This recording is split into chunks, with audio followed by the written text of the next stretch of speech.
Hundreds of thousands of Oklahomans voted for me to come into office to try to turn our education system around. They're running for their next office. They're trying to make political statements instead of focusing on the job at hand. Did he direct these board members to lie about me? I've yet to have a conversation with him. And I've asked, and I've stopped asking because there's only so many times I'm going to, ask somebody to the prom, they're going to tell me no. I will always do what's best for our kids. I will always work with folks to get that done. He's driving policy in Oklahoma and headlines around the country.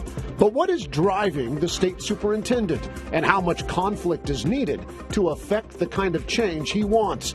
This morning on Oklahoma Chronicle, I'm sitting down with Ryan Walters one-on-one. Stories beyond the headlines, connected to our state. Oklahoma Chronicle with Evan Onstadt. Welcome to our first episode of Oklahoma Chronicle. I'm Evan Onstadt. TV newscasts, they're good at a lot of things, but in-depth discussion is not one of them. So every Sunday morning, I'm going to be here. I'm going to be sitting down with newsmakers and having deeper conversations about the people and the issues impacting your families as well as mine. And for this week, newsmakers don't get much bigger or more controversial than State Superintendent Ryan Walters, who's gone from teacher to education secretary to state superintendent to now a conservative voice so potent, I have people in other states hitting me up asking me, who is this Ryan Walters guy? State Superintendent, thanks for being here. Thank you for having me today. I was thinking about our conversation, and it hit me that, I've been doing this for a pretty long time, more than 2 decades. You have to be the most polarizing public figure that I can remember on a local level in all that time. And when I say that, do you take exception to that, or is that something that maybe indicates that, hey, I'm doing exactly what I need to be doing? No, look, I take it as I'm doing my job. So, when I came into office, Oklahomans were demanding change in education. They'd seen education rankings plummet to the bottom. They'd seen teachers' unions take over the classroom. They saw schools shut down during COVID against parents' wishes. They saw pornography in the classroom. They saw CRT in the classroom. They saw a national movement to indoctrinate kids. And so I came into office and said, we are going to disrupt that. We are going to get education back to the basics. We're going to take the teachers' unions out of our schools. We're going to put parents back in charge. And listen, I've run into a lot of political opponents there that, again, they defend the status quo, those special interests. So that doesn't surprise me, but I'm always going to answer to parents and the people that put me in office and get education back on track here in Oklahoma. Your critics say you're too political, that you're more interested in not building consensus, but instead making demands, saying this is how it's going to be right now to get the type of change that you want. Do you think you are too political in this job? No, I would completely reject that. What we're doing is taking politics out and getting back to the basics, getting a focus on academics. The people who politicize the classroom were the radical left-wing activists in the teachers union. You look at the things we've done, it's not what Ryan Walters wants. It's what the parents of Oklahoma not asked for, demanded. I can't tell you how many times on the campaign trail and how many times once in office I talked to parents and said, we've got to get all this garbage out of the classroom. Where's a patriotic education? Where's an education that puts the family first? Where's the Oklahoma values in our schools? There are so many parents, though, that I've talked to personally, without even bringing it up, that say the opposite, that perhaps these are Republican conservative parents, but they say what I'm seeing too much is the wrong type of thing in the headlines. I'm seeing a state superintendent out there who's making these demands, who's shaking things up more than I am comfortable with, because I understand that you're talking to people that are saying exactly the types of things. But I'm telling you, there's other families out there that feel like things have been too chaotic in your term. How do you react to those parents? Well, what I would tell you is we are disrupting the status quo. That is absolutely part of what we're doing. You absolutely. We are turning it on its head, and we're getting education back to where it should be. And the status quo has fought back every step of the way. Look at the reforms we've made, Republican, Democrat, or Independent. These should be common sense. Getting back to our founding documents, the Bible back in the classroom. I know this has been one that some media outlets, they go crazy on and try to exaggerate what's being done. Our kids have to know one of the founding documents in American history. It's the most cited book throughout American history, the most purchased book in American history. Obviously, it had an influence on our kids. We're not pushing religion on kids. We're saying when George Washington referenced the Bible, you're going to see that quotation. You're going to study it. You're going to decide for yourself. But we've seen our political opponents, the teachers' unions, we've seen some media outlets that run with wild stories and try to distract from it. And that's what we're going to continue to fight for parents and fight for common sense in the classroom. But when you took that request for Bibles in the classroom to the state legislature, which is run, as you know, by a supermajority of conservatives, they did not give you the money to make that purchase. Did you think that that was rejecting what you were wanting to do, or was that something else? No, I mean, listen, we make requests to the legislature. They have their role. I have my role as well. So we told them, look, there's several ways we can do this. This is one of them. And we made that proposal. We have continued to move Bibles into the classroom. We've got donations from all over the country because, again, people are excited in Oklahoma, but they're also excited around the country about a state that is really getting education back to its core mission, which is to create patriotic citizens to continue this great country, get a good academic success so that you can go get a great job. These should be common sense values, and I believe that they are. But again, the political opponents, the radical left, is going to continue to attack every bit of this because it undermines the power and their political agenda that they're driving.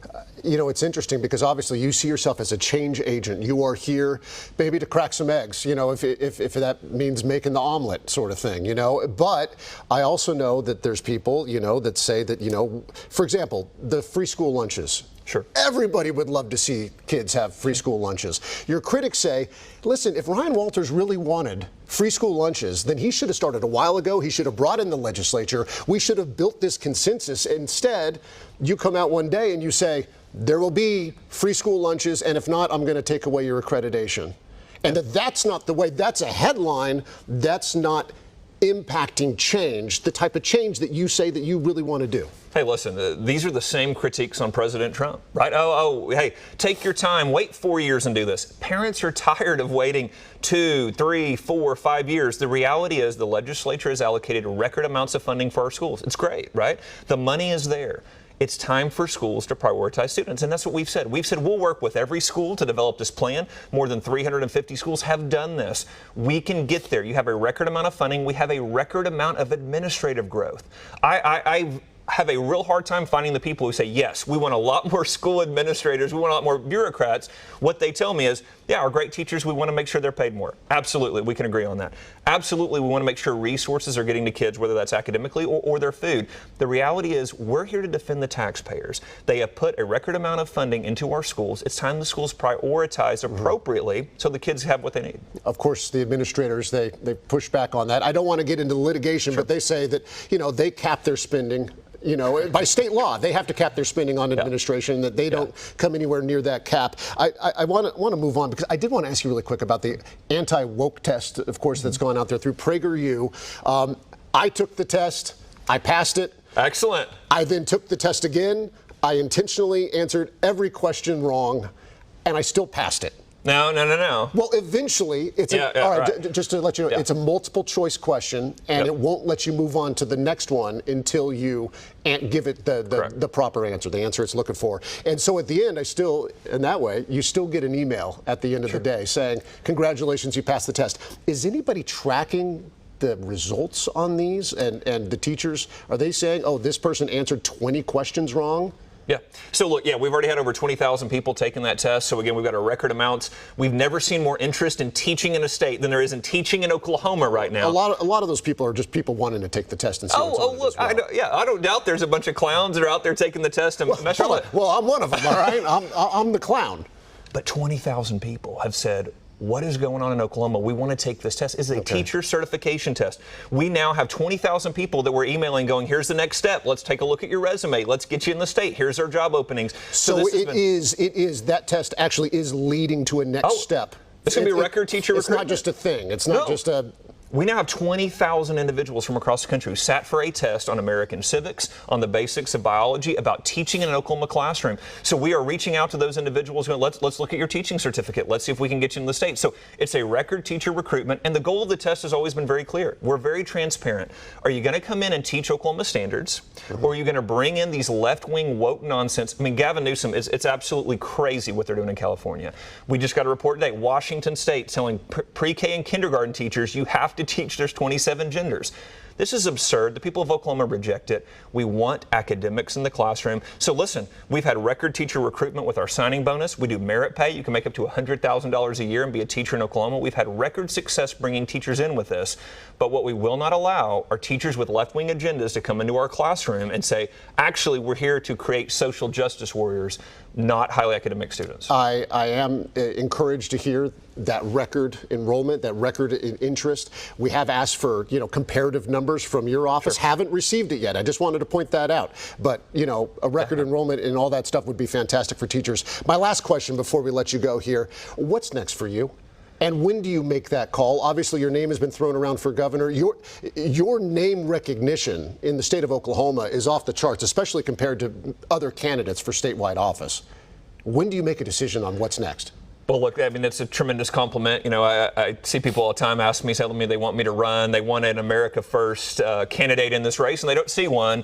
And it is quite a compliment. But, we're looking at that. I'm going to always fight for Oklahoma kids in whatever role that I'm in, and don't have a decision on that yet. But it's quite a compliment to continue to hear it. But look, Oklahomans deserve the best representation possible. And listen, you've got to have someone that's going to further President Trump's agenda here in Oklahoma, and people are frustrated they don't see that yet. What is going to be the factor on you deciding? What's the one thing that's going to get you either in that race or in another race here in Oklahoma? Well, for me, I mean, there's a lot of prayer around what's next. There's a lot of just trying to figure out what way I can, my goal was I was a teacher, and when I was state superintendent, how can I further help the kids of Oklahoma and put them in a better opportunity to be successful? So, just trying to weigh those decisions out. That's kind of where we're at with that. All right. I'm sure we'll see you in the news in the near future. Ryan Walters, state superintendent, thanks so much for being here. I appreciate it. Thank you for having me.